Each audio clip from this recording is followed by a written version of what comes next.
ओम शांति। किताब जीवन हीरे तुल्य कैसे बनेगा, भाग 3। दिव्य गुणों की धारणा। जीवन को हीरे तुल्य बनाने का अर्थ अपने जीवन में दिव्य गुण धारण करना और आसुरी लक्षणों को छोड़ना है, क्योंकि अब जीवन में जो आसुरी लक्षण हैं उन्हीं के कारण ही तो मनुष्य का जीवन कौड़ी तुल्य और दुखी बनना है। दिव्य गुणों की धारणा पर ध्यान दिए बिना मनुष्य आत्मा का न तो परमपिता परमात्मा से निर्विघ्न रीति से योग लग सकता है और न ही मनुष्य योगी जीवन का अलौकिक आनंद लूट सकते हैं। अतः इस जीवन में सच्ची शांति प्राप्त करने के लिए तथा भविष्य में भी सदा सुखी दैवी जीवन प्राप्त करने के लिए अभी से दिव्य गुणों की धारणा पर पूरा ध्यान देना जरूरी है। पवित्रता और जितेंद्रता। दिव्य गुणों में पवित्रता सबसे मुख्य है। पवित्र मनुष्य ही प्रभु के प्यार को प्राप्त कर सकता है। अतः परमपिता परमात्मा से प्रेम करने वाले मनुष्य को चाहिए कि अपने तन मन और धन की पवित्रता पर पूरा ध्यान दें। उसे चाहिए कि तन और वस्त्रों को स्वच्छ रखे और जब कभी दीर्घ शंखा शौक से निवृत्त हो अर्थात मल विसर्जन करे, उसके बाद स्नान करके या कम से कम शरीर को गीले वस्त्र से पोंछ के स्वच्छ वस्त्र धारण करे और मन की स्वच्छता के लिए पवित्र भोजन करे। मन को निर्वित्र रखे और विशेष बात यह है कि ब्रह्मचर्य का पालन करे। अपने जीवन को कमल पुष्प के समान बनाना ही वास्तव में जीवन को पवित्र बनाना है। परंतु अपने को एक कर्मयोगी समझने से, ईश्वरीय विद्या का विद्यार्थी मानने से, परम पावन परमपिता परमात्मा की संतान मानने से और श्री लक्ष्मी श्री नारायण आदि देवी देवताओं का वंशज मानने से ही जीवन में पवित्रता की धारणा हो सकती है, वरना इनका अन्य और कोई साधन नहीं है। अतः इस धारणा में रहते हुए हमें पवित्र रहना चाहिए और यदि मन में विशेषता आए भी तो कर्मेंद्रियों द्वारा कोई बुरा कर्म नहीं करना चाहिए, बल्कि कर्मेंद्रियों को अपने नियंत्रण में रखना चाहिए। हमें अब यह याद रखना चाहिए कि अब जबकि हमने ईश्वर से लगन लगाई है, इन आंखों द्वारा काम, क्रोध, लोभ, मोह या अहंकार की दृष्टि से हम किसी को नहीं देख सकते। मुख द्वारा अपशब्द, निंदा या विकारी बोल नहीं बोल सकते और इस प्रकार कर्मेंद्रियों द्वारा किसी को भी दुख देने का कर्म नहीं कर सकते, वरना जब ज्ञान लेने के बाद यदि हमने कोई बुरा कर्म किया तो हमें 100 गुना दंड भोगना पड़ेगा। अंतर्मुखता। यूं तो हर एक दैवी गुण का अपना अपना महत्व है, परंतु फिर भी अंतर्मुखता का महत्व तो बहुत अधिक है। मनुष्य को आत्मा के स्वरूप की पहचान दी ही इसलिए जाती है कि वो अंतर्मुखता का गुण धारण करे ताकि उसके जीवन में अलौकिक सुख और शांति आए। अंतर्मुखता को धारण करने का अर्थ है देह के अंदर जो आत्मा है उसके स्वरूप का तथा उसके पिता परमात्मा का मनन करना। कानों द्वारा आत्मा ही की उन्नति की बातें सुनना, मुख द्वारा उसकी ही चर्चा करना, आंखों द्वारा अन्य मनुष्य को देखते हुए भी मन की आंखों से उन्हें आत्मा के रूप में देखना। जो मनुष्य ब्रह्ममुखी होता है अर्थात जिसकी दृष्टि और वृष्टि अंतरात्मा की ओर नहीं होती है, उसका मन और उसकी कर्मेंद्रियां सदा विषय वासनाओं की ही ओर भागती हैं और वह व्यक्तियों तथा पदार्थों के नाम रूप को देखकर मोहित, विचलित अथवा विकृत होता रहता है और इसके लिए उसके पिछले विकर्मों का भी विनाश नहीं होता है और आगे के लिए भी विकर्मों का खाता बनता रहता है। परंतु जो मनुष्य आत्मा परमपिता परमात्मा के ज्ञान को प्राप्त करके मन को आत्मा के स्वरूप में तथा परमपिता परमात्मा की स्नेहयुक्त स्मृति में टिकाता है, उसकी बुद्धि और वृत्ति बाहर विषय पदार्थों में नहीं भटकती, इसलिए उस मनुष्य पर माया का वार नहीं होता। यदि कोई मनुष्य उससे मान अपमान की या अपकार की वार्ता करता है या लोभ और क्रोधी के लिए ललायत अथवा उत्तेजित करता है तो अंतर्मुखी मनुष्य उसे सुनते हुए भी नहीं सुनता, क्योंकि वह तो एक न्यारे और ऊंचे सुख में टिका रहता है। अंतर्मुखी मनुष्य को स्वरूप स्थिति के अभ्यास द्वारा देह से न्यारा होने की जो टेढ़ पड़ जाती है, उसके फलस्वरूप वह दुष्ट की दुष्टता और अपकारी के अपकार को ग्रहण नहीं करता। अतः उसे अशांति और दुख नहीं छूते। अतः चूंकि अंतर्मुखता मनुष्य न बुरा सुनता है और न बुरा बोलता है, न बुरा सोचता है और न बुरा करता है, और न ही उस तरफ ध्यान देता है, इसलिए उसका मन रूपी हंस भी शांति के सरोवर में सदा शीतलता के मोती चुगता रहता है।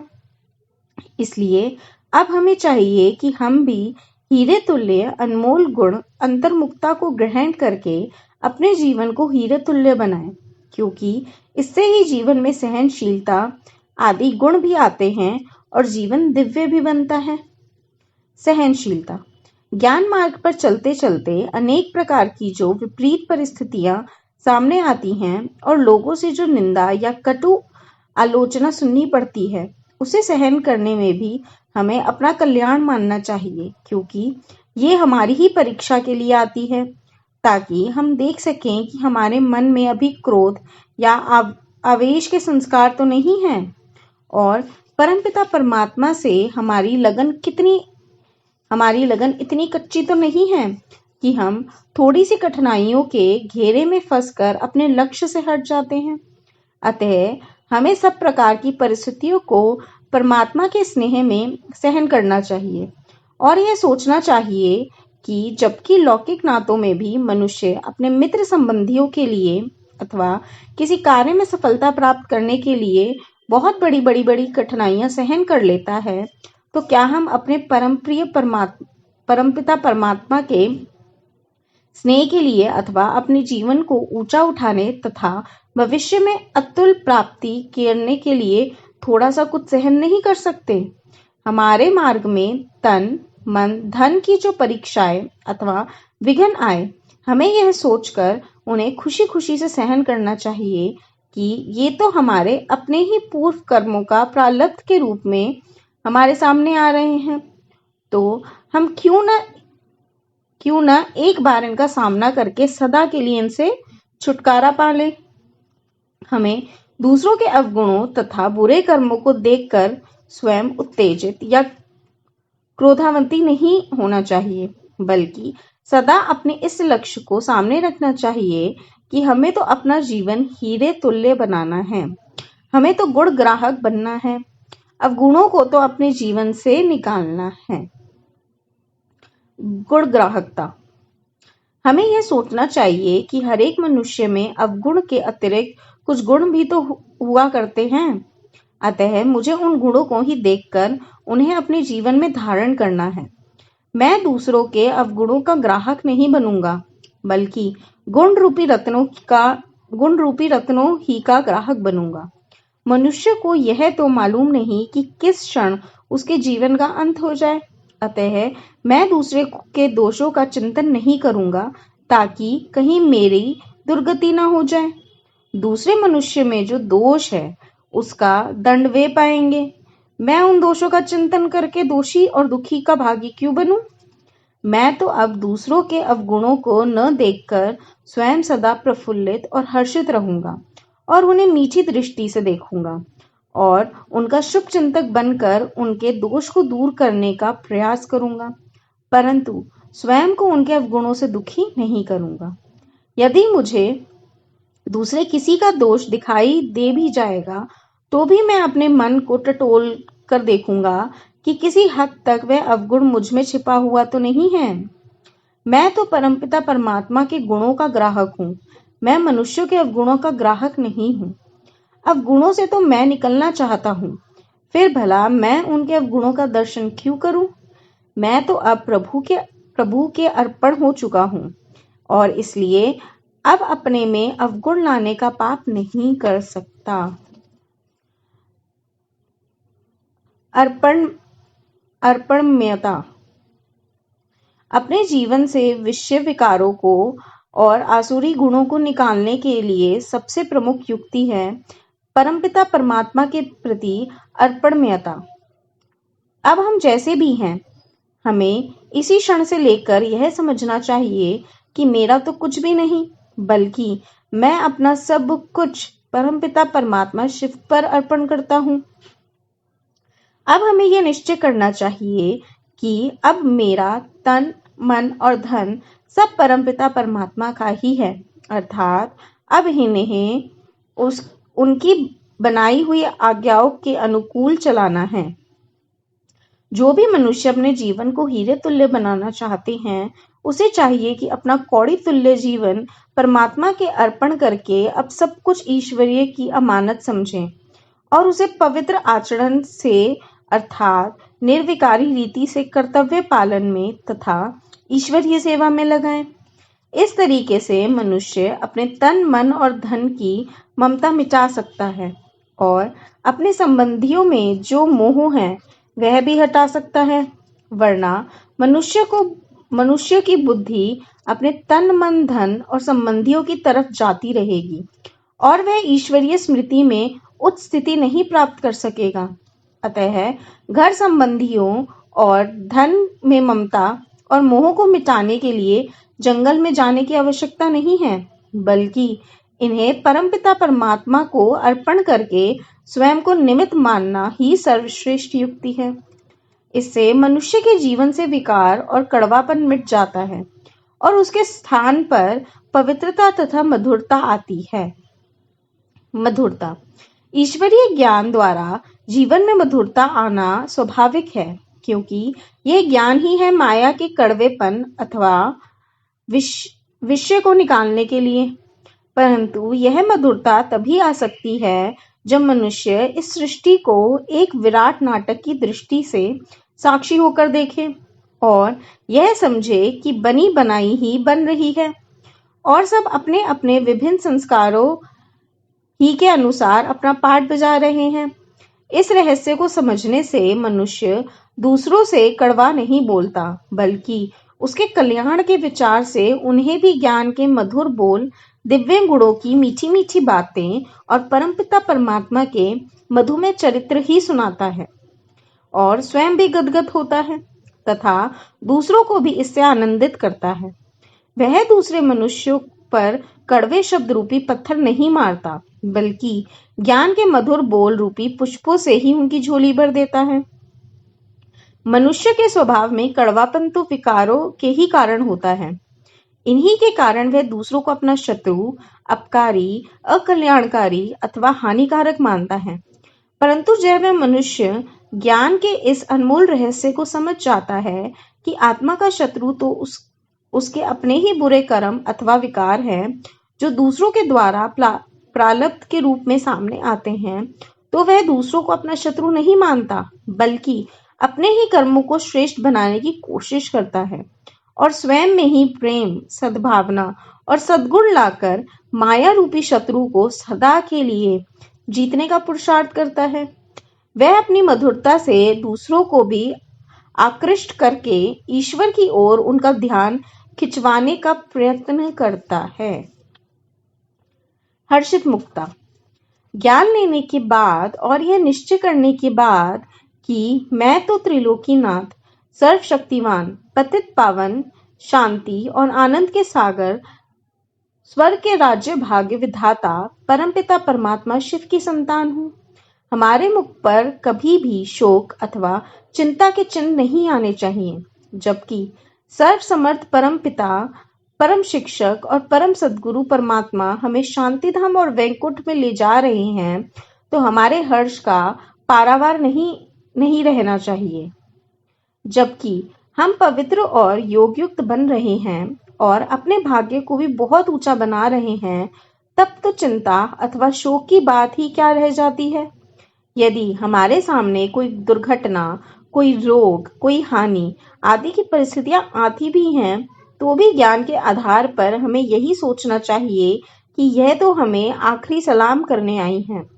अब तो यह हमारा पीछा छोड़ने ही वाली हैं, क्योंकि अब हमने योग बल द्वारा इसका अंत करने का तरीका समझ लिया है। अतः यह सोचकर कि अब तो हमारे कर्मों का लेखा जोखा समाप्त हो रहा है, हमारा हमारा ऋण हमारे सिर से उतर रहा है, हमें सदा हर्षित ही रहना चाहिए। चिंता तो केवल यही होनी चाहिए कि अब हमें स्वयं को तथा अन्य मनुष्यों को भी पवित्रता और योगयुक्त बनाना है। जिसे यह शुभ चिंता अथवा लगन लग जाती है, उसके पास और चिंता के लिए भला समय ही कहाँ है। जो मनुष्य ज्ञान का चिंतन करता है, उसकी बुद्धि में दूसरी चिंता आने का अवकाश ही क्या है। वह तो ईश्वर के एक बल और एक भरोसे पर टिककर निश्चिंत और निर्भय होकर पुरुषार्थ में तत्पर रहता है और अतीन्द्रिय सुख पाता है। निर्भयता। जो मनुष्य सच्चे दिल से परमपिता परमात्मा का सहारा लेता है और अपना तन मन और धन उसी के अर्पण कर देता है, उसे भला किसका भय हो सकता है। जो व्यक्ति दूसरों का सदा शुभ सोचता है और अन्य लोगों की ईश्वरीय सेवा में लगाता है, उसे भला भय कैसे हो सकता है।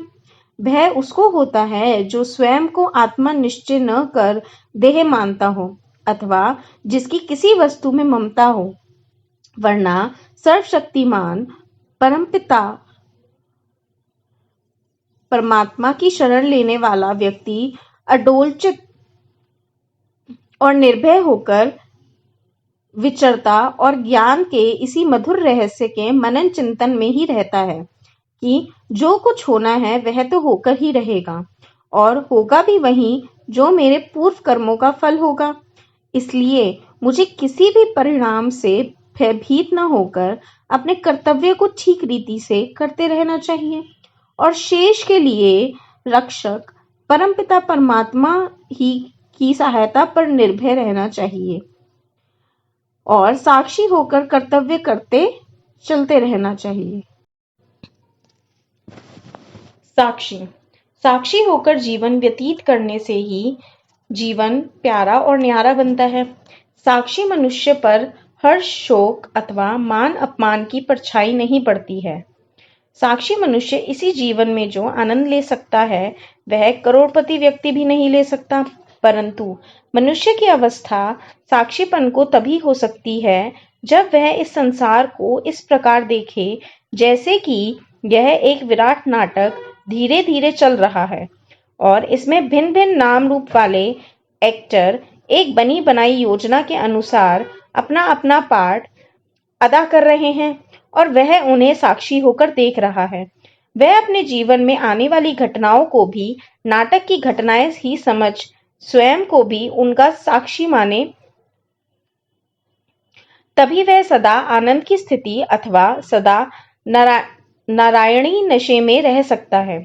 साक्षी अवस्था में मनुष्य के मन में हर वृत्तांत आने के बाद यही विचार आता है कि यह पाठ तो मैंने असंख्य बार देखा अथवा किया है और यह तो भावी बन रही है और जो जैसे पुरुषार्थ कर रहा है उसके प्रारब्ध की वैसी फिल्म बन रही है जो कि आगे चलकर उसके सामने आएगी। वह न्यारा होकर अपने तथा दूसरों के पाठ को देखता है। मित्र संबंधियों के साथ बरतते हुए भी उसके मन में सदा यही रहता है कि ये तो इस विराट नाटक में सह पाठधारी हैं तो ये भी आत्माएं, परंतु शरीर रूपी वेशभूषा धारण करके ये कुछ समय के लिए मेरे साथ पाठ बजा रही हैं। जब इनका मेरे साथ पाठ समाप्त हो जाएगा तो ये हम और ये बिछुड़ जाएंगे और अब तो वह दिन आने ही वाला है जबकि इस नाटक का अंत एटम और हाइड्रोजन बॉम्बों के धमाकों के साथ होने ही वाला है और हम सभी अपना नाटक पूरा करके परम धाम को लौटने वाले हैं। अतः वह ऐसा अनुभव करता है कि अब जो पाठ चल रहा है यह तो अंतिम पाठ है, इसके बाद तो यह खेल खत्म ही है। इस विचार से उसकी बुद्धि इस संसार के विषय पदार्थों से हटकर सिमट जाती है और उसके पांव मानो इस धरती से उठ जाते हैं और वह ऐसा अनुभव करता है कि अब तो उसके जीवन रूपी जहाज का लंगर इस संसार तट से उठ चुका है और वह उस पार जा रहा है। वह नम्र स्वभाव से अपने जीवन को उच्च बनाने में ही लगा रहता है। नम्रता। ज्ञानवान मनुष्य अपने जीवन पर ध्यान देने के कारण जानता है कि अभी तो उसे स्वयं में से कई त्रुटियां निकालकर अच्छे गुण भरने हैं और परमपिता परमात्मा की निरंतर स्मृति में स्थिति प्राप्त करने का काफी अभ्यास करना है। अतः वह यह देखकर कि वह स्वयं भी संपूर्ण नहीं हुआ, वह दूसरों से भी नम्रता से व्यवहार करता है। वह जानता है कि दूसरे भी संस्कारों के वश हैं और उन्हें भी उन्नति करने में अभी समय लगेगा। वह उनकी कमियों को देख स्वयं का अहंकार नहीं करता और उनसे रुष्ट नहीं होता अथवा उनसे घृणा नहीं करता, बल्कि उन्हें भी उन संस्कारों के बंधन से निकालकर आगे बढ़ाने की भावना से अपने स्नेह का सहारा देता है। और यदि कोई उसे उसकी भूल बताता है तो वह बुरा न मानकर उसे अपनी उन्नति के लिए लाभकारी मानता है और उस व्यक्ति को अपना शुभ चिंतक समझता है। यदि कोई अपमान करता है अथवा बात नहीं मानता तो ज्ञानवान मनुष्य अपना अभिमान नहीं दिखाता, क्योंकि वह जानता है कि दूसरा व्यक्ति जो खोटे कर्म कर रहा है वह मनुष्य अपने किए का फल स्वयं पाएगा। वह स्वयं अपने मन में घृणा, अहंकार या कुटिलता नहीं लाता, बल्कि सरलता से ही व्यवहार करता है। सरलता।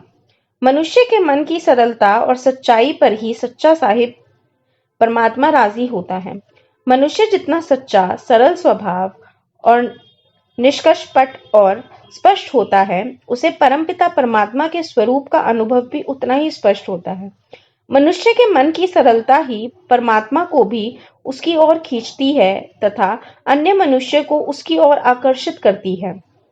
इसलिए सरलता ही ज्ञानवान मनुष्य का गुण है, क्योंकि सरलता के बिना तो जीवन में ज्ञान की धारणा हो नहीं सकती और सच्चे आत्मिक सुख का अनुभव भी नहीं हो सकता। दृढ़ता, आत्मविश्वास और पुरुषार्थ में तीव्रता। यह सोचकर कि अभी तो मैं पुरुषार्थी हूं, इसलिए कुछ भूल हो जाती है, हमें यह भूल नहीं करते रहना चाहिए, बल्कि अब हमें यह सोचना चाहिए कि पुरुषार्थी का अर्थ तो ये है कि विकारों को जीतने, कर्मेंद्रियों को कंट्रोल में रखने तथा योगयुक्त रहने की हम पर पूरी जिम्मेवारी है। इस प्रकार फिर भी यदि कभी हमसे भूल हो जाती है तो हमें दृढ़ संकल्प लेना चाहिए कि अब के बाद हमसे यह भूल फिर न होगी। केवल दृढ़ संकल्प ही नहीं लेना, बल्कि आत्मविश्वास से पुरुषार्थ में तीव्रता भी लानी है। ऊपर कुछ एक दिव्य गुणों का उल्लेख किया गया है, जिनको धारण करके हमें अपने जीवन को हीरे तुल्य बनाना है। इन गुणों के अतिरिक्त हमें मृदुता, मधुरता, गंभीरता, संतोष, दया, धैर्य और दूसरों के प्रति शुद्ध प्रेम तथा शुद्ध भावना इत्यादि सद्गुण भी अपने जीवन में लाने चाहिए। यह पुरुषार्थ कठिन नहीं है। अच्छा, ओम शांति।